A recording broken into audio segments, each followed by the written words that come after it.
Hello hello নমস্কার,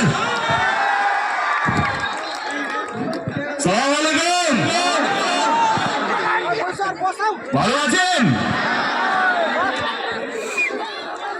একটা কথা বলতেই হয়, আপনারা কি ভাগ্যবান।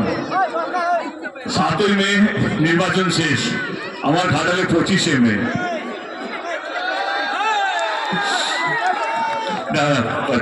আমরাও ভাগ্যবান। আমার মনে হয় এখানে আমার আসার দরকারই ছিল না। সহরাজ ভাই যা বললো তারপরে কিছু বলাই থাকে না, কিছু বলার বাকি থাকে না। প্রথমে 2-4টে কথা বলবো, ভোটটা নিয়ে পরে আসছি। আমি 10 বছর ধরে রাজনীতির মধ্যে আছি, দিদির হাত ধরে। আমার কোথাও যেন মনে হয়েছে শিক্ষিত লোকেদের দরকার রাজনীতির মধ্যে, সে যেই দলেরই হোক না কেন।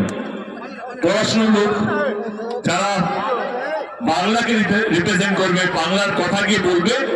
আর যদি বড় কথা বলি তাহলে ভারতের কথা গিয়ে বিদেশে বলবে। কারণ পার্লামেন্ট এমন একটা জায়গা যেখানে শুধু আমরা বাংলাকে রিপ্রেজেন্ট করি না, আমরা আমাদের দেশকে রিপ্রেজেন্ট করি।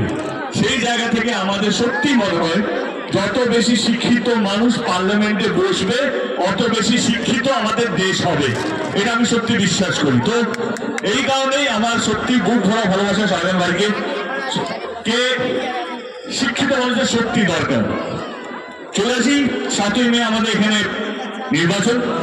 আমি এটুকু বললাম, আমি আপনাদের ভোট চাইতে আসিনি, সেটা আপনারা কি নেবেন, তাই না? আমি সহনাজ ভাইয়ের জন্য আপনাদের কাছে দোয়া চাইতে এসেছি, আপনাদের আশীর্বাদ চাইতে এসেছি। আপনারা সঙ্গে আছেন তো? কারণ আমার মনে হয়